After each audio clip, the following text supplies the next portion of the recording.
But let's go. Tak, mikrofon běží, ale to se mi nelíbí, kurva, takhle, to potřebuji ještě otočit do píči, to bude takhle dolů, jasně, rozumím, tak. Tak, na piče, teď už to tam poběží, tak jo. Ještě to prém takhle, tak přátelé. Ne, do píče to už takhle, vole. Drž, kurva. Tak jo. Ne, kámo, drž do píče. Tak. Zdravím, vítám vás v podcastu, přátelé. Dneska jsem tu já, zase Martin, a.k.a. ten nejlepší podcast v České republice, ale to je jedno. Dneska tu máme speciální hosta, člena skupiny moderátora z Fajn Rádia, bubeníka kapely Sofian Medvěd, jak já tomu rád říkám, kapela The Switch a učitel bubeníků. A to je nikdo jiný než Petr Hataš. Zdravím tě. Ahoj, děkuju moc za super úvod, zdar, čau, čus.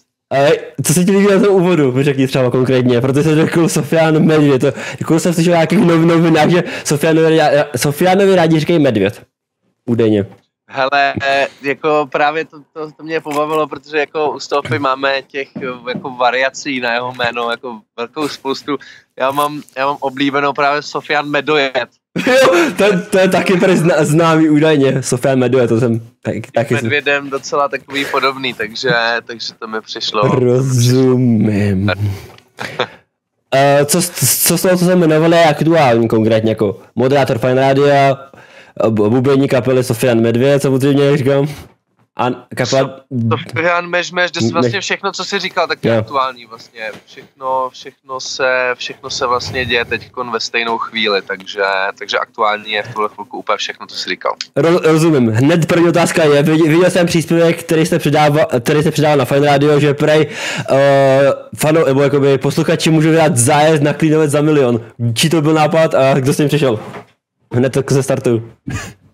Wow, hele, tak tohle je akce, kterou vlastně to už jako Fajn Radio pořádá druhý rok, vlastně minulý rok to bylo poprvé a myslím, že s tím přišel jako přímo Klínovec, ono je to nějaká Klínovce a ještě jako Alpin Pro jako firma, tak je to prostě takováhle nějaká akce jako prostě pro studenty, pro žáky, že si prostě můžou vyhrát takovouhle jako akci, což je jako mega skvělý. Já jsem si právě ten minulý rok říkal, jako jak to asi bude vypadat prostě, nebo jako jaký přijde jako 1 000 000, nebo jak je to jako možný, ale ono je v tom prostě jako ubytko pro ty děcka, jídlo, vlastně tam mají nějaký profi instruktory, co jim to ukazujou, mají tam vlastně skipasy na celý ten týden a vlastně ono se tak rozpočítá i ty ceny dohromady, je tam vlastně mejdan i s náma takový jeden večer, že i my moderátoři se tam zastavíme, takže vlastně jako já upřímně vlastně nevím, jako kdo s tím přišel, ale myslím, že ten impuls jako přišel přímo jako od Klínovce jako takovýhle, že já se jako oslovil jako rádio, aby jsme to jako odpromovali a byli jako mediální partner tady téhle věci. Rozumím. Otočím se zpátky úplně na začátek a mě by zajímalo, jak ti napadlo se stát moderátorem? Nebo co tě k tomu vedlo přímo, jakoby, jestli jsi chtěl být jakoby mediálně známý, nebo jestli jsi chtěl jakoby ukázat nějaký skrytý talent, něco takového třeba? Jo, tak jako skrytej talent, jestli mám v moderátorství nějaký skrytej talent, tak jsem ho ještě neobjevil. Rozumím. Hele, tohle na mě padlo nějak, jako když začal vlastně covid, tak já jsem vlastně ještě hrál jako s kapelou Modern Day Babylon, s tou jsme jezdili jako různě po světě, velký turnečka se jezdili a tak. A vlastně s tím covidem, tak vlastně spousta toho upadlo, tím, že já jsem se prostě živil jako tím i vlastně, co dělám teď, prostě koncertama, taky učením prostě lidí v té soukromé škole, tak vlastně ono všechno tady tohle z toho prostě upadlo.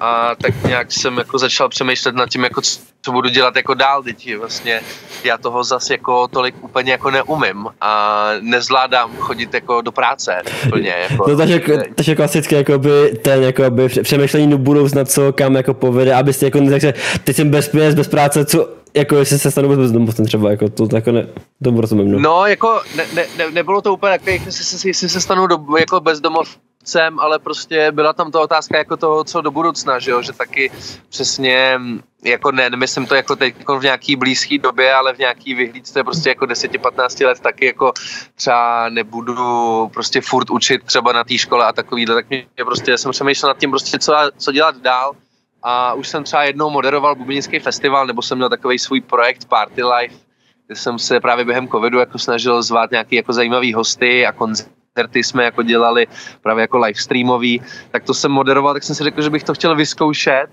a byl nějaký, nevím, kde to bylo, na začátku prostě roku, tak byla neděle, já jsem si říkal, že bych šel prostě k sobě tady do studia vyzkoušet natočit nějaký hlasový zkoušky a že to prostě zkusím poslat do rádia, že to, co za to dám, že prostě za zkoušku nic nedám. Tak jsem si to v neděli řekl, v pondělí ráno, že prostě jsem byl snídal, že jo, připravoval jsem se na to, že tam pojedu. A než jsem vyjel, tak mi volal Filip Vlček, který vlastně moderoval na Fajn rádiu přede mnou. A volá, hej zdar Haty, protože se s Filipem známe už jako hrozně dlouho, dělali jsme spolu už na spoustě věcech a jsme jako velmi dobří kamarádi. Tak mi právě volal, prej Zdarec, ale jako co děláš? My tady na Fajn rádiu teď scháníme nějaký moderátory a děláme hlasový zkoušky, bych to nechtěl zkusit. A já jsem říkal, ty vole, děláš si prdel, ty vole, jako jak je to možný, že se to stalo, říkám, no jasně, že jo, já zrovna teď jsem jako na cestě, že bych to chtěl vyzkoušet. No tak jsem nejel do studia, jel jsem rovnou jakoby tam, nějak na nějaký ty hlasovky, no a trvalo to prostě asi měsíc nebo 2, protože tam byly jako ve výběrku asi dalších jako 5 lidí a tak jako podle všeho jsme si jako s Aneťákem sedli jako nejlíp jako v té dvojici a vybrali mě, no, takže vlastně tady tím způsobem, jak se říká slepej k houslím, tak jsem se tady k tomu dostal, no. A co takové zkoušky obsahuje, jakoby, přesně, konkrétně? Hele, bylo to, z začátku chtěli jenom, abych tam já sám prostě namluvil nějaký jako vymyšlený zprávy, něco, nevím, ahoj, posloucháte Fajn rádio, tohle je Ed Sheeran, který tady vystoupí prostě 3. března v pražský O2 aréně, blabla, jako vymyslet si takovouhle zprávu, pak něco počasím, jo, zprávařskýho typu něco, a prostě pak nějaký jako freestyle, tak nějaký music cell, jako jestli mám jako povědomí vlastně o té hudbě, co oni tam vlastně pouštějí, jestli vůbec vím, jako co se děje, tak něco takovýhleho a potom vlastně to další kolo, to už bylo právě s Anetou přímo, jsme si zkoušeli taky tu komunikaci, víš co, nejste tam 2, tak se prostě skákat do řeči a takové věci, tak mít mezi sebou třeba nějaký hesla nebo nějaký posunky, jako aby ten druhý věděl třeba, že chceš něco říct, tak vlastně takhle tady tím způsobem to probíhalo, no. A potom vlastně už to bylo jenom vlastně jako na vedení, že si poslouchali, jestli třeba ty naše hlasy jdou k sobě, jestli to vlastně bude fungovat a taky jako jestli ten vibe je jakoby dobrý, což si myslím, jako, že jsme měli od začátku, protože ona vlastně Aneta je tak jako dost podobně střelená jako já, takže jako tam tím vibem si to sedlo vlastně hned, spíš to bylo vlastně na tom vedení, jestli jako za ním budu v pohodě, tím i vlastně, že jako já jsem neměl žádnou moderátorskou zkušenost předtím, že vlastně ta Aneta je jako mega profík, ta už to prostě dělá jako roky, takže vlastně ona byla ta, co mě tam vytahávala, že já jsem byl takový jako vhozený vlastně do vody, no. Takže jakoby ty zkušenosti, které ti předávali ostatní, tak ty jsi se tím jakoby zaučoval takzvaně jakoby. Jo, tak. Vlastně já jsem se zaučoval jako za pochodu. A tohle ono vlastně stejně i to, co třeba při těch zkouškách, jako když jsme si řekli, tak jako už jsme se na to nějak přepravili, na to vysílání, všechno jako OK, ale pak jako vlezeš do toho studia, ono se rozsvítí to kouzelný červený on air a najednou jako je to jako všechno, co jsme si jako řekli, tak je úplně pryč, jako najednou tam sedíš takže dobrý den, posloucháte Fajn rádio, jsi jako mimo, jo, je to úplně jako úplně vyřízený vlastně. Ale vlastně jako bylo to super, je to fakt jako hrozná škola a hlavně to, že seš tam vlastně každý den tu věc prostě děláš furt dokola, furt si jako omíláte některé ty věci, jo, máš tam spoustu třeba klientských věcí, na které se fakt jako musíš připravovat hodně, protože prostě ty klientské věci, prostě ty lidi za to platí hrozný prachy, jo, takže tam jako nemůžeš si úplně dovolit dělat, já nevím vlastně, jo, o čem to je, jo, takže vlastně to jako nejde, jo, takže tady to, že to je vlastně každý den, tak je samo o sobě jako mega škola, vlastně furt se to učím, jako nemůžu říct, že bych to teď vlastně jako uměl, jako pořád vlastně ne. Takže jakoby vy se učíte tím, že máte jako klientelu určitě a vy prostě si vůbec zjišťujete, co ta klientela dělá a pak prostě jakoby to jakoby řešit, nebo neřešíte, jak to říct správně. Ty klientský věci, to je, oni se vlastně jako zaplatí tady ty spoty, jo, ty spoty, jasně, rozumím. a oni ti jako přesně napíšou vlastně, co chtějí tam zmiňovat. Tam jde jenom o to fakt jako mít ty načtený a vědět to, co oni ti posílají, že nejde tam přijít jako, víš, jak jsem ti třeba říkal, že během těch zkoušek tam chtěli nějaký freestyle, tak třeba jako zrovna tahle ta klinická věc, jako tam nemůže být freestyle, jako když se vezme, že tě, prostě nevím, to stojí třeba 50 000 jako jedno takovýhle povídání, tak jako to nemůže být, jako, že nevím, o co dá, rozumíš. Je to jsou vlastně takový ty reklamní spoty, prostě, no, který jako, rozumím. Jako učíme právě na těch věcech mezi sebou, když vytáhneme nějakou srandu a snažíme se tam jako mezi sebou o tom jako nějak jako mluvit, tak jako na tomhle tom se to jako spíš učíme, no, než jako na těch klinických se to nesmíme učit, no, tomu už tomu být prostě jako ready. Vrátím se zpátky k tému mládí, co tě vedlo k mládí jakoby vpřed a co bylo to, co jsi chtěl dělat v životě? Hele, no tak jako to bylo bubnování, jako od malička jsem se jako hned prostě hrát, jako můj táta hrál na bicí, že jo, takže já už jsem měl od malička prostě doma úplně obrovskou jako soupravu, všude doma metalový plagáty, death metalový, takže jako my jsme jeli s tátou totální metal a já jsem prostě jako chtěl hrát na bicí, že jo, viděl jsem to u něj a ještě jako malý piškot, že jo, v kočáru jsem prostě s ním jezdil tady na zkoušky s kapelama různě. A tak, jako, takže jako já jsem chtěl být prostě bubeník, já jsem chtěl být Lars Ulrich z Metallicy, to je totální. Jako to mě hnalo nejvíc dopředu, no, prostě to bubnování, chtěl jsem jako když jsem byl malý, jak jsem měl jako největší ambice, jako jsem chtěl být jako nejlepší na světě, že jo. To mě hnalo. To asi chtěl být každý, jako když byl malý, že chtěl být něčím jakoby zajímavý a tak, jako. A hlavně Lars Ulrich má svůj jakoby osobitý styl, že on vlastně hraje na ty dva kopáky, že vlastně. A to je na to unikátní, že každý z velký kapely, co hraje, jakoby, ať je to Blink-182 nebo ať je to tamhle Linkin Park, co bývá, jako, tak prostě každý má ten tvůj nějaký styl a jakoby podžánr, který hrajou vlastně oni, že třeba. Tak, no.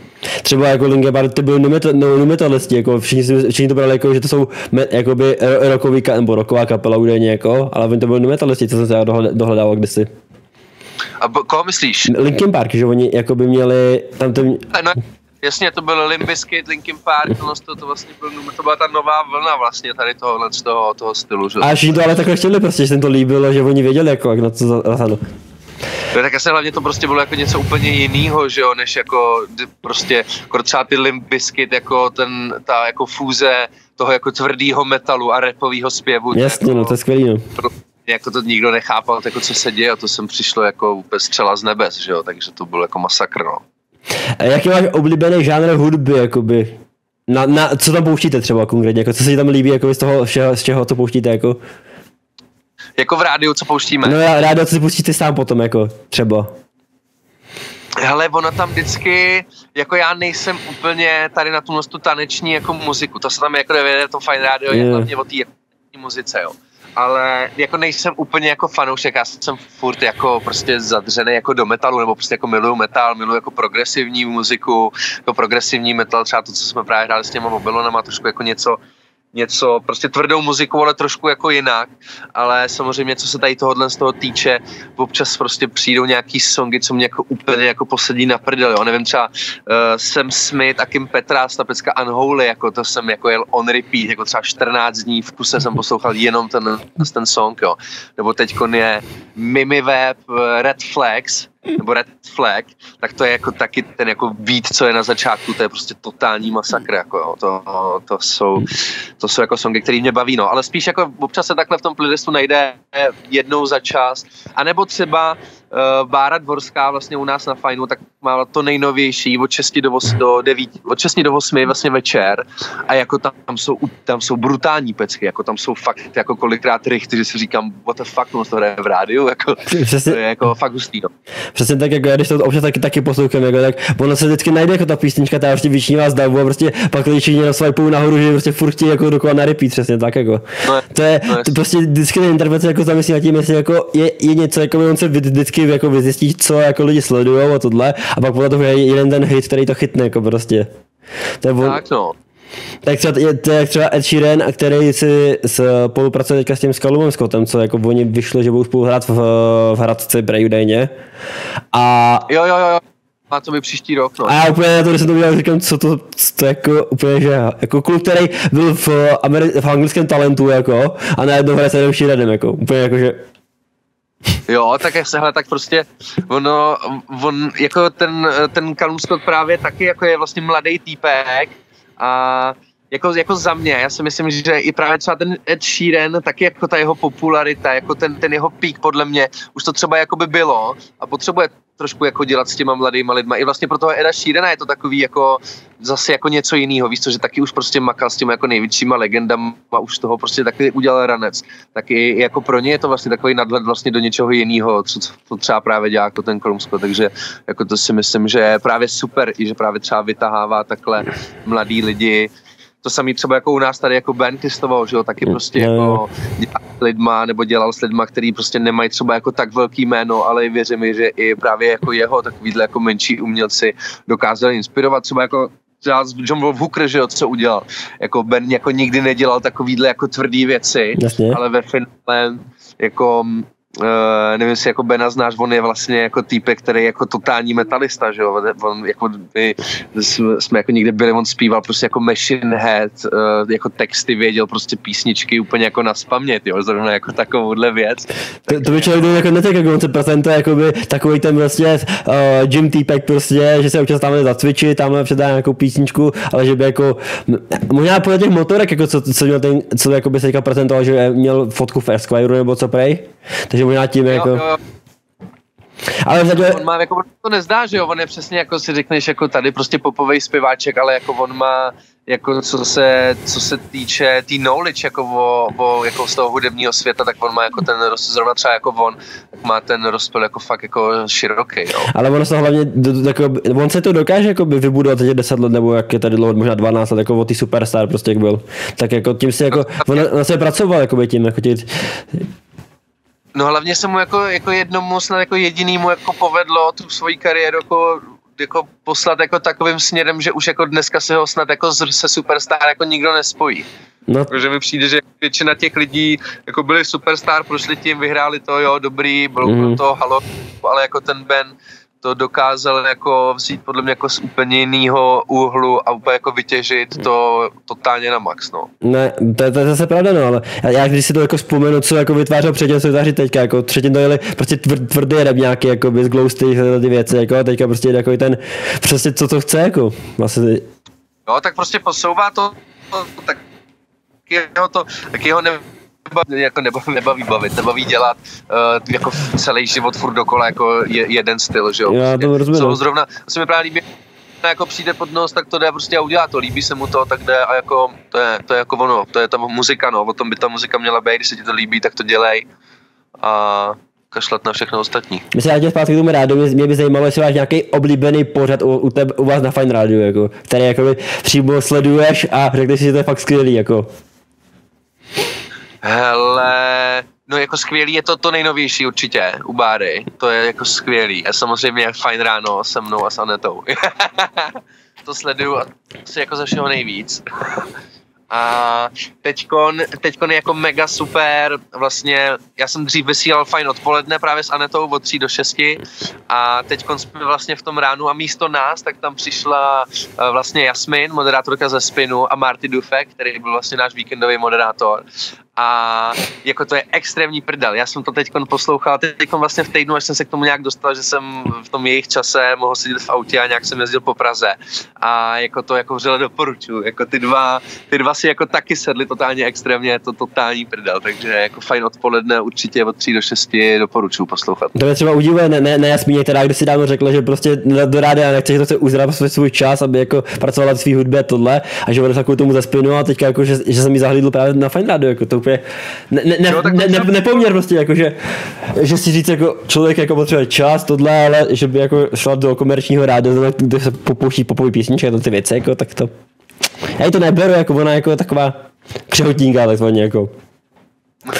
Jo, a tak třeba, tak to samý jako třeba s tím Benem, prostě předtím jí bavil ten rap, ono i jako u ní jako osobně v tom hudebním jí prostě baví jako nejenom ten rap, že jo, i prostě jako takovýhle věci, takže prostě, nevím, vzala si od toho Spinu prostě pauzu jako od rádia, chtěla mít čas na svoje věci, tak prostě teď už zas prostě trošku třeba opouští ty svoje věci a chtěla zpátky se vrátit tady do tohohle z toho koloběhu, no. Třeba. Myslíš si, že Ed Sheeran je něco jako český Michal Hruza, že prostě, když nahrál písničku myslím to tak, jakoby, že on nahrál jakoby písničku Hobbitovi a Michal Hruza známe tím, že prostě nahrál písničky pro takový český komedie třeba, něco to myslel konkrétně. Hele, jako, je to zajímavý ekvivalent, ale jo, asi jo, třeba jo, jako dá se to říct, možná jo, no. Nevím, nemám moc jako naposlouchanýho Michala Hruzu, jo, takže těžko říct, ale jako je to možný, no, je to možný, že jako v tom poměru toho našeho tady českého posluchače a toho, co je venku, tak asi jako jo. Jak vypadá typický pracovní den od rána až do toho, než se lehneš do postele a spíš? Jak vypadá můj typický, hele, no tak jako začíná v rádiu každý den a pak jako ty dny se potom jako liší, no. Většinou jako pondělí se snažím mít fakt jako volný, že jdu jenom do toho rádia a potom mám jako volný den, protože je to prakticky takový jako jediný den, kdy můžu mít jako volno. Potom jako většinou dopoledne ještě zůstávám třeba v rádiu, že tam třeba natáčíme nějaký videa, nebo máme schůzi, airchecky, řešíme prostě to vysílání a tak. Potom občas do toho oběda je třeba nějaká schůzka, nebo se jedu zacvičit, když je čas. A potom jedu učit, no, tady právě tady do Artmasteru, do té školy, kde učím jako na bicí, tady většinou jsem do nějakých jako 7 hodin, pak mám ještě nějaký třeba jako soukromý lekce, že dojíždím jako k lidem domů, to se všechno jako odehrává během toho dne, nebo nějaký schůzky, protože ještě dělám to, že třeba nahrávám lidem bicí do písniček, na CDčkách, když prostě jako potřebujou, takže jako tohle to se řeší. A pak taky jako trávím nějaký čas s přítelkyní, když se to nezdá, že bych nějaký čas měl, ale mám. Takže jako se snažím jako ještě nějaký čas trávit taky s ní. A potom samozřejmě jako zkoušky s kapelama, že jo, mám právě ty Switch a Sofiana, takže teď třeba máme se Sofou tour, takže jsme prostě měli zkoušky na to turnéčko. Takže oni jako ty dny jsou fakt jako docela nabitý, jezdím domů prostě kolem 9., 10., no pak jdu spát. A pak třeba jako když je pátek, pak jako se jezdí ještě třeba koncerty, že jo, čtvrtek, pátek, sobota, neděle. Takže potom jsou jako víkendy a tyhle ty pozdní odpoledne většinou na cestách na koncerty, no. Blbě se to docela kombinuje potom, když přes ten týden vlastně stáváš v 5 ráno, jezdíš prostě jako vysílat a potom čtvrtek, pátek se v těch 5 ráno jako vracíš z koncertů, tak vlastně si ten režim úplně jako otočíš, v neděli se zbudíš, nevíš, která by je vyvoraná myš a v pondělí zase jako je ten koloběh vlastně na novo, no, takže jako v tomhle tom kolotoči se tak nějak jako neustále točím, no. Takže jakoby může přijít takový ten syndrom vyhoření tím, jako, že se přepracuješ, jako, jak to furt jako měníš ten systém, jakoby, že jednou takhle prostě, aby se nestalo, nebo je to možný, že se stane takhle, jestli to dobře jsem pochopil. Ale jako asi jako je to možný, jako říkal jsem si, že to nebude možný jako s tím samotným hraním na bicí a jako během toho covidu to přišlo, jo. Ale jako teďkon si myslím, že tím, že tam je ještě jako to rádio, ten jako nový vlastně aspekt, ta jako jiná věc, tak mě to vlastně jako hrozně baví, i když to je vlastně hrozně moc. Mě vlastně paradoxně baví mnohem víc to, když je té práce vlastně hodně a nezastavím se. Protože když je toho málo, tak se nudím a dělám blbosti, jako nebaví mě to jako moc. Že spíš jako zápřahu a furt něco dělám. A tím, že to je vlastně to rádio, ty bicí, učení, zkoušky, tak vlastně furt dělám něco jiného, jo. Sice za ten den jako dělám 8 věcí od rána do noci, ale furt jako přecházím k něčemu jinému, že vlastně nic vlastně nedělám třeba díl jak 4 hodiny, jo. Že prostě třeba takový to být jako v práci, chodit jako do práce a být tam třeba jako 8-12 hodin, tak já bych to nedal ani jako se třeba soustředit na tu práci, já to nedávám jako soustředit, mám co dělat se v tom rádiu 3 hodiny soustředit jako na to vysílání, jo. Takže jako být jako v jedné věci hrozně dlouho, tak jako není jako pro mě moc dobrý, jo. Takže tím, že střídám víc těch věcí najednou, tak mi jako nepřijde, že bych měl to vyhoření, protože furt jako dávám vlastně ten fokus vlastně na něco jiného, no. Takže jako určitě to přijít může, ale nemyslím si, že by to jako s tím režimem, co mám teďko, jako přišlo v nějaký nejbližší době, nebo jako doufám, že to nepřijde. A kolik ti prošlo tak rukama, jakoby, nebo lidí rukama na bicí, jako, který jsi učil jako přímo? Jestli dokážeš říct, jestli to jsou stovky nebo desítky? Ale určitě to bude jako přes 100, přes 100 to bude určitě. Jako hele, v tom Artmasteru, kde učím teďko, tak jako teď tam mám třeba 36 lidí a a to se jako furt se to jako nějak obměňuje, že já tam už učím jako, nevím, 3. rok, takže jako jestli to je teď za ten rok 36, tak to bude jako, dejme tomu každý rok 36, kolem 50 lidí, tak já nevím, 100-200 lidí, předtím jsem učil, mám nějaký, takže to bude třeba kolem 100-200 lidí, jako no, tak nějak, si myslím. A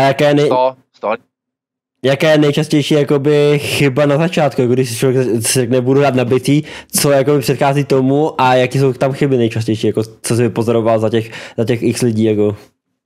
No hele, jako nejčastější chyba, co může člověk udělat, jako že se začne sám jako učit z YouTubeových videí na bicí, jako to je jako za mě ta největší chyba, protože to prostě jako kort na tom začátku, když vlastně jako nevíš vůbec nic, tak je potřeba jako mít jako někoho, kdo ti jako řekne, kdo má tu zkušenost a řekne ti, jo, protože si třeba i na tom YouTube prostě na něco podíváš, jako jak hraje ten bubeník, ale on už jako ten bubeník očividně, na kterýho koukáš, hraje jako 20 let, no, už má všechno jako tak, že si tam prostě může dělat s tím, co chce, jo. Oni řeknou, jo, ale on jako takhle drží tu paličku, ale on už jako se může dloubat v nose, jo, protože on už má jako tu techniku jako tak najetý, že už mu to je jedno, jo, když jako ty lidi, co začínají, jako se jako nemůžou dloubat v nose, že jo, ty to prostě musí jako fakt jako oddrillit od začátku, vědět fakty, jo, tam jsou prostě jako detaily, jak sedíš za tou soupravou prostě, jo, jak prostě držíš to tělo, jako už jenom tohle je prostě jako věc, kterou jako nevypozoruješ jako z videa, jako slipknotů, kde ten týpek jako dělá takhle, tak jak to ti jako... Rozumím, no. Tak když jdi do fitka, ne, jako prostě, že potřebuješ taky člověka, který tě... Ne, to je úplně to samý. Jo, a vlastně v tom fitku je to ještě nebezpečnější, protože jako tam si můžeš jako něco urvat, jako, jo, ale jako tam, jako když děláš něco, co nevíš, nebo děláš to blbě, tak jako tam jde jako reálně o zdraví. Jo. Tady jde jenom jako o to, že se budeš jako dlouho přeučovat vlastně to, co jsi jako naučil. A vlastně to, co se naučíš jako blbě, tak to přeučování je potom na mnohem díl, ono už když už jdeš rovnou k tomu učiteli, tak vlastně oni ty první kroky jsou, vlastně všechno cvičíš pomalu, všechno je takový, jo, cvičíš s metronomem, děláš vlastně, ty cviky jsou takový jako nudný, jo, a když vlastně se to naučíš blbě a máš se to přeučovat, tak je to nudný jako 2x tolik, jako a ty lidi to potom vlastně možná ještě víc odradí, protože si řeknou, jo, ale vlastně já když se to učím sám, tak jdu rovnou jako hrát, dělají to sice úplně blbě, ale jim je to jedno, protože si hrajou jako do písničky. A jako vůbec se vlastně nezajímá, jako že je nějaký poset, anebo tohle, jako říkat, co mi to cpeš, jako a tak. Jo, protože proto je vlastně tak ten důvod, proč mi tam prošlo tolik těch lidí, že jako kolikrát si ty lidi jako zaplatili třeba ty vstupní 2 lekce, zjistili, že to jako nezajímá, že je to nebaví, že vlastně tohle jako není ta cesta, jako co oni by chtěli, a pak už vlastně nechodí, jako, že to neznamená, jako že by mi tady chodilo 200 lidí jako furt, ale tak nějak se obměňuje, někoho to chytne, někoho ne a prostě chodí a nebo nechodí. Co ti baví víc jakoby hrát? To, co je se Sofiane nebo s tou kapelou Switch? Jako ono to je jako odlišný žánr vlastně, jako by se dá říct, že jo? Co tě baví jakoby s tou kapelou víc tě tam baví, táhne? Ale ono je to jako odlišný žánr, ale ono je to super v tom, že jako já si jako bubenicky můžu jako vyhrát úplně kde chci, jo, a oni vlastně jsou i za to kluci rádi, že jako takhle zahrát ty písničky jako z desky, jako bum, prásk, jako můžeme, jako je to super, určitě ty posluchači z toho budou mít stejný zážitek, jako když to třeba slyší z té desky, ale jako já jsem hlavně jako live bubeník, že jo, já jsem tam hlavně od toho, abych hrál jako na koncertech a na těch koncertech je to jako hlavně o té show a hlavně, aby ty lidi, jako když si chtějí pustit desku, tak si můžou sednout doma a pustit si tu desku, jo, takže jasný.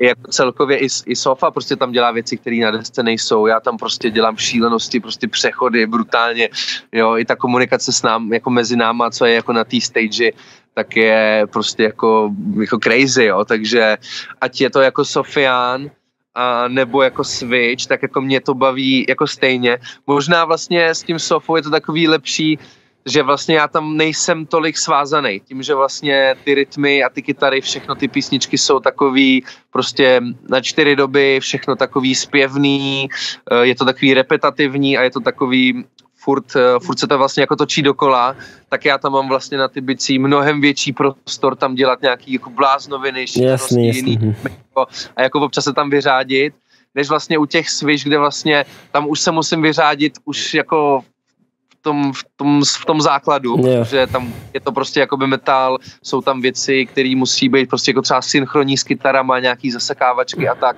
který už jsou vlastně sami o sobě jako takový jako náročný, nebo jako pro mě jako zajímavý, ale vlastně o to míň si tam můžu s tím vyhrávat, protože jako když tam zahraju něco navíc a nezahraje to vlastně ta kytara, tak už to vlastně v tom stylu té muziky, co hraju Switch, jako nedává vlastně takovej smysl. Takže vlastně oboje dvoje má vlastně něco, co mě baví, proto vlastně hraju jako oboje v dvoje, jako kdyby mě jako nebavilo jako něco hrát, tak už to nehraju, jo. Jako dřív jsem třeba jako zaskakoval, já jsem tady hrál jako se všema možnýma, jsem tady měl možnost si zahrát se spoustou jako i velkých jako tady zpěváků, umělců a kapel, ale prostě už jsem nějak došel jako do bodu, že spíš chci jako tady, než jako bejt, se říká jednou prdelí na 10 hrncích a hrát tady jako se všem možným, tak radši chci mít prostě jako 2 kapely, které mě jako fakt baví a budu dělat prostě tady tohle. Takže takhle no. Mě zajímá strašně, jak jsi se poznal se Sofianem. Kde jste se vy dva našli? Nějaká taková ta hledací seznamka na Facebooku? Hele, online seznamka, no. Hele, my jsme se Sofianem potkali poprvé už tak 4 roky zpátky možná, to bude. 3 roky, během covidu nějak, byl to covid. Počkej, ne, 3 roky zpátky. Začal covid, tak nějak začal covid, myslím. Myslím, že tak, buď to začal covid, anebo před covidem chvilku, když vlastně ještě jeden producent tady Antic, tak měl studio tady u nás vlastně v Benzónu a vlastně v té době jsme tady hodně spolu jako felili a chodil jsem právě za ním do toho studijka a jednou jsme právě byli s Anticem a s Adamem Myšíkem právě nahoře ve studiu, dělali jsme tam jako nějaký song, nebo prostě nějak jsme tam byli a přišel tam právě i Sofian, jakože budou dělat nějaký společný song a to byl právě song Mary Jane, který vycházel teďkon, co vlastně vydala Sofian, nevím, 3 měsíce zpátky nebo něco takového, nebo možná už díl, tak vlastně to byl song, který tam vlastně v té době se jakoby dělal, takže tam já jsem poznal Sofiana, ale jenom jsme se tam jakoby zčuchli, dali jsme se jako do řeči a nějak jsme se jakoby poznali a pak jsme se jako nevídali nebo nějak jako nebyli jsme úplně jako v kontaktu a kontaktoval mě právě Lukáš Chromek, vlastně producent, který vlastně Sofianovi pomáhal vlastně v začátcích, nebo vlastně teďkon celou dobu vlastně s Lukem děláme. Tak vlastně Luky mi volal, že má jakoby projekt, kde potřebuje jakože živýho bubeníka, jestli bych o to neměl zájem, jestli bych to jako nechtěl zkusit. Tak jsem říkal, jo, že ať mi to jako pošle, jako co to bude. No a poslal mi právě Sofu. Tak jsem říkal, jako, že to je super, že určitě jak to zkusíme, ať mi pošle nějaký ty songy, který bych chtěl jako třeba zahrát jako live a že to nějak jako dáme dokupy, tak já jsem se to naučil. Sofa jsem přijel z Luky, no a hnedka prostě bylo to prostě, jsme si jako se Sofou sedli úplně jako extrémně, že už jako máme totální jako brawling, jako přijde mi, jak kdyby jsme se znali už jako 10 let. Taky bráchové jako jo, trošku. Tak nějak, fakt jako ta chemie tam mezi náma nějak prostě úplně jako prolítla a jako fungovalo to, no, takže vlastně takhle já jsem se se Sofou dal dohromady, no a vlastně od té doby už jsme hnedka začali jako s ním makat jako na prvních koncertech, nějaký playlisty, dávali jsme dohromady ty shows, jak by to mohlo vypadat a od té doby to prostě jako jede takhle, no. Kolik stojí tvoje vybavení, kterým hraješ na koncertech? Kolik stojí vybavení? Ty brďo, hele. Může to jako v CCA přibližně, jakoby, kolik to může být? 4 milionu třeba, nebo? Ne, ale tak bude to třeba ke 100 000. To už by bylo takový hezký rodinný autíčko, nějaký brňovoučký třeba. Bojetý. No, nějaká oktávka by tam. Přesně, nějaká oktávečka, jasný. No, hele, ty věci jsou prostě jako drahej, to není jako flétna, že jo, to je prostě drahý, hlavně, je to hlavně hrozně spotřební zboží, což jako třeba činely a takovýhle věci, to jsou prostě jako činely, to jsou věci, které tě prostě stojí jako desítky tisíc a je jako velká pravděpodobnost, že prasknou prasknou, jo, nebo že se ti něco takového stane. Což musím říct, že mám jako hrozně velký štěstí, že mám tu možnost být jako firemní hráč tady, jak jako u bubnu, tak jako u činelů, u mailů, který mi, když mi to praskne, tak mi to jako vymění, jo. Ale nedokážu si představit jako s mým stylem hraní, kdy do toho třískám úplně jako šíleně, že bych si tady jako co 2 měsíce měl kupovat jako sadu činelů za 50 000, jako. Takže mi chceš říct, jakoby, že ty činely moc jakoby nevydrží, jako, že to není třeba na rok, 2 třeba, jako by to vydrželo hrát, jako.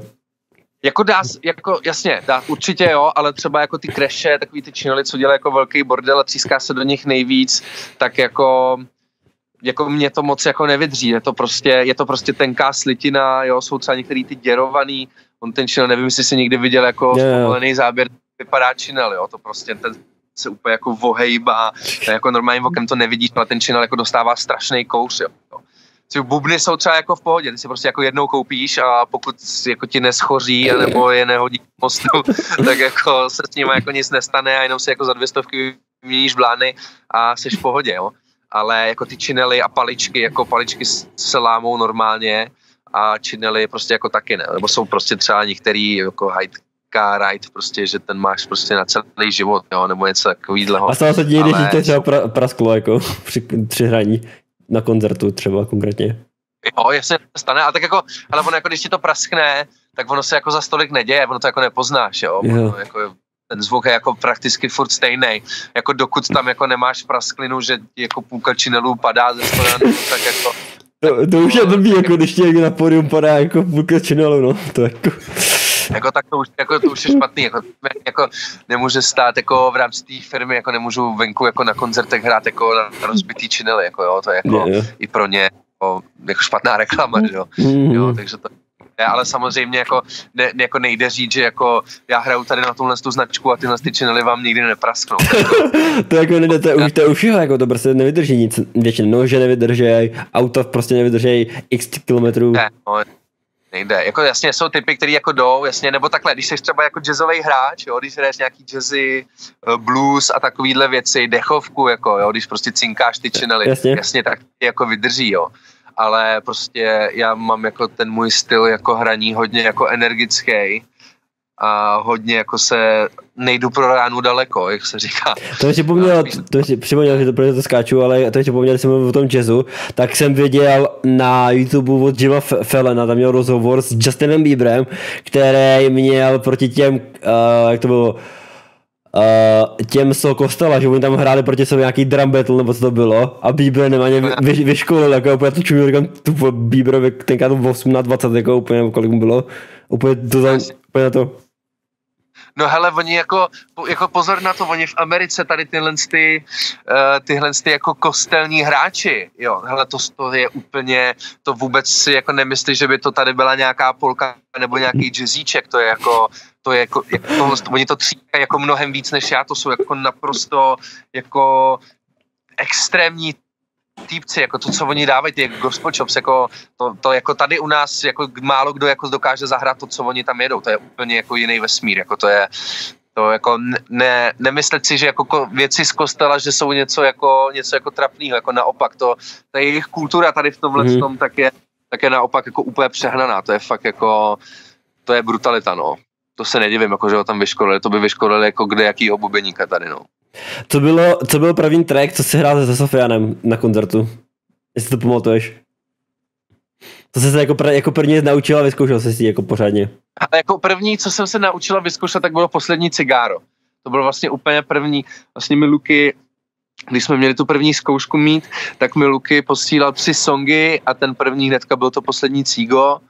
A jako to mě mega bavilo, to je jako super grooveový song, pomalunkej, má to hezký vibe, tak jako to mě bavilo a to bylo vlastně první. Ale na koncertě si nepamatuju, co byla asi jako první věc. Asi možná Až moc high bylo, s tím jsme začínali tehdy, když vlastně začaly ty koncerty. Možná tohle nebo Spověď a Fade It vlastně. Spověď to vlastně bylo to první turné, co jsme jeli ještě z Atmo, tak tím jsme začínali, takže na koncertech to byla Spověď. To je takový track, prostě, který je jakoby taky chytlavý, že prostě ono už jenom podle toho jakoby podkresu, tak je to prostě chytlavý, jako ono se to nezdá, ale prostě se to jako chytí prostě. ta písnička, ta spověď takhle. A hlavně je to song, který se zase dá, jako, který je takový hrozně jako líbivý, je vlastně v pohodě. A do rádia se jako dá dát prostě v klidu. Právě, takže takový. Live verzi se to dá úplně jako nakopat jak magor, že jo, takže to mě baví, no. Co tě překvapilo na tom, když jste hráli jakoby na koncertu Mirai v O2 aréně? Jaký to byl pocit, co přesně jakoby si znamená říkal, že dělal ty lidi a to všechno jako, že se se Sofianem v O2 aréně, co to jako prostě jakoby, co jste si všichni říkali takzvaně jako? Ale no jako po piči, že jo, to je úplně jako O2 Arena, jako co chceš, to je prostě jako tady největší hala, že jo, to je prostě úplně masakr, to je prostě jako sen zahrát si tam, že jo. I jako jenom takhle jako před kapela i těch 20 minut jako bylo něco jako neskutečného, že jo. A hlavně jako pro mě, já jsem nikdy nehrál vlastně jako v takhle velkém jako uzavřeném prostoru, jako když už jsem měl možnost třeba hrát pro takhle jako nějak desítky tisíc lidí nebo něco takovýhleho, tak to bylo vždycky jako venku a tohle to bylo hrozně zvláštní pocit, tím, že oni to měli jako fakt úplně jako full house, že měli vyprodáno, že měli otevřený i ty 4. patra, je to 4. patro, tak vlastně když šel na to pódium, tak to vypadalo jako, že ty lidi na tebe spadnou, víš, že to bylo fakt úplně jako něco šílenýho, úplně něco jiného vlastně, než jako cokoliv jako předtím, takže to byl jako skvělý zážitek, super, i pro nás to bylo jako celkově pro kluky si myslím, že to byl jako extrémní zážitek, že jako nikdo z nás jsme vlastně v O2čku nehráli, takže to bylo skvělý, no. A říkali jste si někdy jako kapela, že byste O2 arénu jakoby postupem času, jako, jak teďka budete mít, jak budou teďka koncerty v Roxy, že jo, 2 koncerty, že jo, byla teď koncert v Plzni. Jako postupně tam nějak směřujeme, no. Určitě jsou tam jako nějaký plány, nevím vlastně, co teď všechno můžu říct vlastně, takže radši toho moc neřeknu, abych pak nedostal kous, ale jako určitě už teď jsou tam jako zamluvený a zabukovaný nějaký jako větší vlastní koncerty, ale jako určitě tam jako směřujeme, jako chceme to určitě udělat, jako bylo by to jako skvělý, i jako musím zaklepat, že jako lidi zatím jako ty jako jedou totální bomby, jako ty jako fanoušci jsou totálně crazy, jako podporujou ty koncerty a tu Roxy jsme prostě vykopli a ta byla jako za 4 dny vyprodaná, že jo, jak jsme si řekli, že prostě dáme další, ta se vyprodala taky, že jo, takže jsou prostě 2 vyprodaný Roxy za sebou, takže jako ty lidi to očividně jako baví a pokud to jako takhle půjde dál, tak si myslím, že, jako, že není jiná cesta, než aby jsme jako to O2čko v nějakém horizontu, nevím, třeba 5 let jako třeba dali, no, jako doufám, věřím v to a jako budeme pro to dělat a děláme pro to jako maximum, aby se to stalo, no. A čím si myslíš, že to je, jakoby, že prostě ty lidi furt chodí, jako tím, že Sofia je mladý, hezké, že na ně letí baby, nebo jakoby tou hudbou? Já jako, hele, ono to bude, hele, je to hlavně tím Sofou. Sofa, já nevím, jestli jsi měl možnost ho vidět někdy na koncertech, nebo jako osobně, on je to prostě týpek, který má jako neskutečný charisma, on má prostě v sobě, on má ten X-faktor prostě, on má prostě něco, co prostě táhne ty lidi, co si budeme povídat, tady jako taky 99% těch fanoušků jsou samozřejmě jako mladý holky, který ho prostě jako žerou totálně, takže je to hlavně o něm prostě jaký je, co z něj jde, že ty lidi prostě vnímají, že on je prostě jako super člověk. To je prostě první věc, má jako skvělý hlas, má skvělý cítění toho hlasu, to jak prostě zpívám je prostě, on je v tom hlase prostě černej, jako on má ten feeling prostě úplně, tady prostě nevím, neznám vlastně jako tady u nás jako zpěváka, kdo by měl tady ten feeling, takovouhle barvu hlasu a i hlavně to vnímání té hudby, že prostě jo, jemu dáš groove a on už prostě už hází ksichty, jasný. A má tady ten attachment, no jasně, toho. Přesně, jo, další věc, prostě je to taky o té performance na koncertech, jo, ty vlastně můžeš mít super hudbu, všechno, ale jako když ty koncerty budou nuda, ty lidi se nebudou mít na co koukat, tak vlastně, tak to musíš mít ten kompletní balíček a to si myslím, že Sofa má. Jo, je to ten X-faktor, umí se prostě hrát, je prostě super člověk, má skvělou hudbu, ta hudba prostě co dělá je super, ty lidi, se kterýma to děláme, jo, celý ten tým vlastně kolem nás, tak jsou vlastně jako super lidi a celý to dohromady dává ten jako, když to řeknu, jako produkt, který vlastně asi táhne ty lidi teďko, no, že je to prostě super hudba, je to sexy a ty lidi to prostě chtějí, no. Co si myslíš o lidech, který jako, nebo o interpretech, který jedou čistě na playback, jakoby, i kdyby to byly jako známí zpěváci, tohle jako, co si o tom jako myslíš ty, jako člověk, co hraje na bicí a tyhle věci, jako, jestli to je jako něco, co by jako měl do budoucna jako by dát už jako čistě na live, nebo jako by furt je tam ten jakoby playback? Ale jako ať ho dělají, když to chtějí, tak hele, jako já bych na playback určitě nehrál, mně se to jako nelíbí, nebo takhle, chápu to třeba z toho hlediska toho, že když seš prostě třeba jako velký umělec, fakt jako velký nějaký artist a máš prostě před sebou šňůru velkých koncertů nebo prostě samostatný velký konzíky, prostě 2hodinový velký jako set a prostě, kde musíš prostě dělat show, skáčeš po tom pódiu, všechno tohle tak jako s velkým jménem si nemůžeš dovolit moc jako neodspívat ty svoje věci fakt jako kvalitně, jo, a tam už třeba jako dává třeba smysl to jet to prostě jako na playback a udělat prostě jako tu show, jo, nebo že prostě to třeba jako neuspíváš prostě a prostě dáš tam ten playback, OK, tak jako jo, ale jako nevím, náš případ to není, ani to jako nehrozí, že bychom hráli na playback, Sofa je prostě jako skvělý zpěvák, ať už tam lítá jako po stage nebo ne,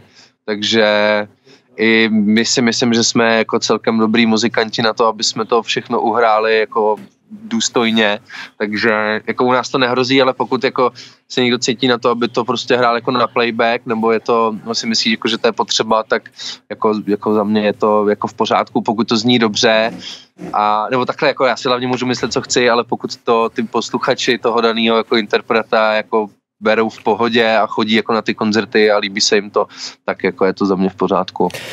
Mě by dále zajímalo, jestli jako kapela nepřemýšlíte jako o desce, kterou byste nahráli jako celek, jako od kytar až po bicí, jako, že by to prostě byl čistě takhle jako deska EPčko nebo cokoliv, že by to prostě bylo jako jednotný balíček, který by prostě měl jednotný zvuk, aby to nebylo jakoby různorodý. Ale určitě, my už jsme vlastně tady tohle i vlastně absolvovali, jsme to i udělali, měli nějaký ty songy být na nový desce, ale vlastně právě, jak jsem mluvil o tom zvuku, bylo to jako zvukově dost jiný oproti těm ostatním věcem, takže se to nakonec na tu desku nedostalo. Doufám, že jsem neřekl něco zase, co jsem neměl, ale určitě, jako jasně, že jo, chtěli bychom třeba do budoucna udělat i nějaký jako liveko, natočit třeba ze studia, kde ty věci prostě přejedem live, ale co se týče jako třeba složit přímo jako takhle věc pro kapelu, tak jako určitě jo, a myslím si, že se to do budoucna stane i jako tak, že to budou moc slyšet lidi. Ale říkám, nemůžu říct nic víc. A... Rozumím. Mě by ještě zajímalo, jakoby, kam se to dá zařadit, jakoby ten žánr Sofianovo zrovna, protože jestli to je pop, nebo jestli to pop rap, nebo jestli to rap, nebo co to jako, nebo R&B. To je těžký jako specifika, protože tady dneska každý umělec, který jako něco tvoří, tak třeba jako přijďval René Dank, ten začal v rapu a dneska začal dělat pop punk, jakoby, protože s kapelou prostě došel do bodu potom, když se našel kapelu, tak došel do bodu, že on prostě z toho, co dělá, prostě tak dneska jako začal dělat prostě lakovat si nech tyhle ty věci, já mu to neberu, nemám to za zlý, ale prostě jakoby, že to se děje tady v této době, jako. Prostě no jako, ale za mě je tohle jako naprosto v pořádku, jako to je super a jako za mě jako takhle by to mělo být, jo, že přesně jak jsi říkal o tom Renem, začal prostě na rapu, jako víš co, začneš na rapu, prostě 5 let děláš rap, pak ti to jako přestane bavit a jako řekneš jako, mě už to jako nebaví, ale jsem rapper, tak budu rapovat, vole, to jako prostě nejde, víš co, jako pokud tě to baví, oni jako je dobrý mít, vědět jako co je metal, co je rap, jako tohle ale jako škatulkovat to jako v rámci jako té kapely podle mě jako není dobrý, pokud se ti jako něco líbí, nějak to jako feeluješ a chceš to dělat, tak to jako dělej. A jako ser na to, jako jestli to není rap, nebo to prostě není, pokud se ti to líbí, tak to prostě jako dělat, jo, jak jsme se o tom před chvilkou bavili, o tom, ten už jako, ten toho vystřídal jako tolik a jako co, že to vystřídal, jo, zase naopak třeba nabereš zase jako jiný třeba posluchače, lidi, který to prostě baví, třeba ta deska teď, co se udělala se Sofou, tam jsou úplně jako jiný věci, jo, a je to jedna deska, jako, takže já si myslím, že tohle je jako naprosto jako v pořádku, jako udělat věci jako žánrově rozdílný, naopak to právě třeba osloví víc jako posluchačů, nebo třeba se jako mýlim, nevím, ale jako podle mě měla by se dělat hudba a neměly by se dělat jako ty škatulky toho, jako co je tohlensto a je to, není tohlensto, tak je to blbý a tohlensto prostě je to hudba, baví tě, tak to dělej. Myslíš si, že když ty umělci udělají jako nějaký jméno a už ví, jak s ním pracovat, že dokážou na tom vytvořit za nějakým jakoby rozborem těch čísel a toho všeho, jestli dokážou vytvořit hit, jako, si myslíš? Jako vytvořit hit na základě toho, že jako třeba máš na mysli, jako zkusí takhle několik těch jako žánrů a pak podle toho, jaký to bude mít čísla, no, tak pak jasný, no, že jako to, no přesně to. Hele, jako určitě to je způsob, jako určitě to třeba takhle jako někdo může udělat, ale není to jako to, co myslím já to přesně jako takhle nemyslím, jako udělat to za účelem toho, že jako vem si jako dám příklad, jo, vem si, že uděláš 4 jako různý hudební styly, jo, ale ne všechny ty 4 tě tak jako baví jako tak moc, jo, a třeba podle čísel by lidi jako bavil ten, který tebe baví úplně nejmíň. Jo, tak jako co budeš dělat, říkáš, jako mě to vlastně nebaví, ale lidi to baví, tak to začnu dělat. To právě, jako je to způsob, klidně asi někdo se to takhle jako může udělat, může si říct, jako, že to bude jako cesta a půjde za tím, ale to už podle mě nebude mít, hele, podle mě jako lidi hrozně vycejtějí to, jestli tu hudbu děláš, jako protože tě baví a protože to máš rád, anebo protože jako cítíš, že to v tom je nějaký to číslo, nějaký ty prachy a jdeš jako za tímhle s tím. Možná je to moje nějaký jako tady naivní klišé nebo jako něco takovýhleho, ale myslím si i jako celkově v kapele, jak jako ve Sofovi, tak ve Switch, že prostě to máme spíš jako takhle, že jestli se tě to prostě baví jako tak spíš jdeš za tím, i když to nebude mít třeba jako takový čísla, ale prostě cítíš to, tak to jako takhle uděláme, no. Jaký máš názor na vývoj jakoby hudby, jak se to za poslední rok jako posunulo jakoby ve světě, nebo tady v České republice, jak na to máš názor, jak na ty, že prostě lidi začínají hrát takhle, že prostě ty interpreti začínají hrát s kapelama, že už to prostě nedělají jakoby na, jak to říct. Že to nejedou jako a kapela. No jasný. Jo, ale to je super, jako je to rozhodně super, jako kort jako v téhle třeba té rapové scéně, že víš co, ten koncert přece jenom je to přesně jako live performance, ty lidi tam jdou pro něco jiného, jako na to, aby si pustili toho rapera jako normálně jak z desky, prostě s instrem a on do toho jde rapovat, tak si to můžou pustit jako s kvalitnějším zvukem doma, že jo. Takže jako za mě je to super, jako René třeba je jako úplně skvělej, jakože a hlavně tu kapelu kolem sebe má super, jo, že ty kluci jsou prostě dobrý muzikanti, tak jako za mě je to fajn. Spíš co mě třeba mrzí, co se týče třeba zrovna toho Fine Rádia, co pouštíme tam, že si všímám, že v poslední době je spousta třeba těch jako mladých interpretů, nebo i jako těch jako starších, že se teď hrozně jedou covery starých songů. Víš, jako songy z 90. let, prostě vezme se song, vysampluje se, dá se do toho Jo, přesně, no. To mi připomnělo, to se ještě tomu Edovi Sheeranovi, tak Ed Sheeran prej nahrával i s anglickýma raperama prej údajně. A že prej oni rádi dělají jako v Anglii právě tyhle samply právě jako těch do rapu právě, takže jako na jednu stranu jako se tomu dějí, že prostě dělají dneska jako, jak říkáš ty covery právě, tak jako, že prostě ty staré písničky jako oživujou, no.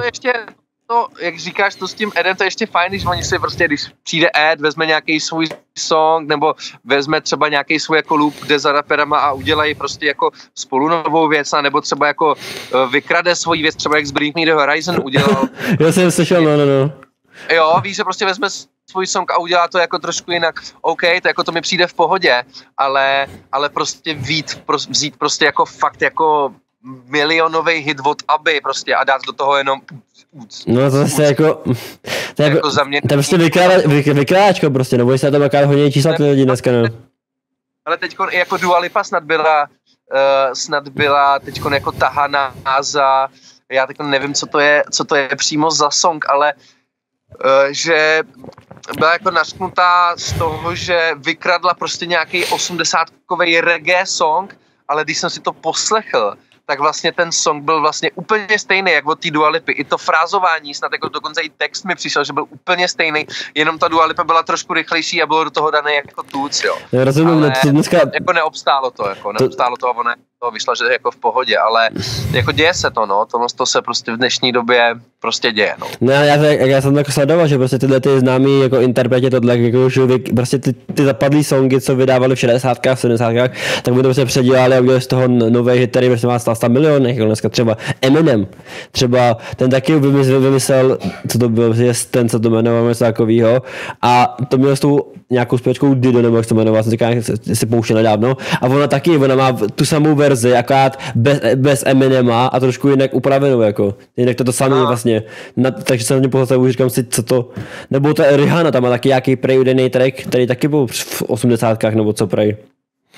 Ale je to prostě možný, tak prostě dneska, ale jako vlastně není jako čemu se divit a ono, jako víš, s tím přístupem k internetu a ke všem těm věcím, jako není se čemu divit, jo, akorát i kdybys to třeba jako nevykradl, tak ono vlastně, jako v té stupnici máš jako 8 tónů, jako nic víc jako není, jo, pak jsou jako ty oktávy, že jo, které jako se dají jako nějak jako sčítat, ale prostě ten základ je prostě jako 8 tónů, jo, máš 8 tónů a jako je tady jako milion kapel, jako, takže jako musí se někde stát, že prostě něco zopakuješ, nebo někdo vymyslí stejný riff jako někdo jiný, protože vlastně jako ono těch možností zase tolik jako není. Jako. Jaký máš motto na závěr, čím se ženeš dopředu, jakoby, jestli nějaký máš? Hele, moje motto je z ničeho se jen tak neposrat. A prostě se neposrat a jít do všeho po hlavě. Jako. To dělám já vlastně furt. Prostě, a vlastně docela jako bez rozmyslu, kolikrát, velmi často vlastně bez rozmyslu. A prostě tak, no, jednoduše. Neposrat se a dělat, co chceš a dělat to naplno a bezhlavě. Dobře. A mě by zajímalo, koho nominuješ jako dalšího hosta tady na že to naproti tobě. Kdo by to měl být? Ale já jsem tím přemýšlel a mohl by být dobrý pokec s Martinem Krátoškou, což je zpěvák, vlastně ex-zpěvák z kapely Depression Island, což je takový jako brutální metal. Je to jeden jako podle mě z jako nejbrutálnějších vokalistů tady jako v republice a jako kromě toho, že jako dělá tady do hudby, takže jako i o hudbě se s ním jako dá jako super pokecat, tak je to vlastně jeden, abych nekecal jako z majitelů, z kadeřnictví Die Hard, což je vlastně Barber, kam vlastně jako taky chodím, kluci to mají jako brutálně rozjetý, už vlastně jsou tady v Praze i ve větším prostoru teďkon, fakt jim to jako jede jak hovado, mají tam vlastně i taterský studio teďkon, mají i druhou pobočku jako v Táboře a je to jako fakt jako bomba, dělají jako stříhají jako i známí jako osobnosti a podobné jako věci, myslím si, že jako s tím týpkem by to mohlo stát za to, takže já bych zkusil Marťase, tak na to třeba dopadne. Dobře, tak já děkuju, že jsi dorazil na náš rozhovor, že jsme se po dlouhé takové jakoby časové, jsme se našli čas a prostě jsme se domluvili. No jasně, hele super, já ti děkuju moc za pokec, bylo to mega, užil jsem si to. Já taky. A hezky a ať se daří. Já taky, měj se hezky, tak jo. Díky, čago. Tak jo, přátelé, tady tohle byl právě Petr Hateš, dajte lajky, odběry, sdělejte to, komentujte to. Uvidíme se příště u dalšího podcastu a řekněte to svým mámě, tátovi, bráchovi, ať si fakt každý. A čau.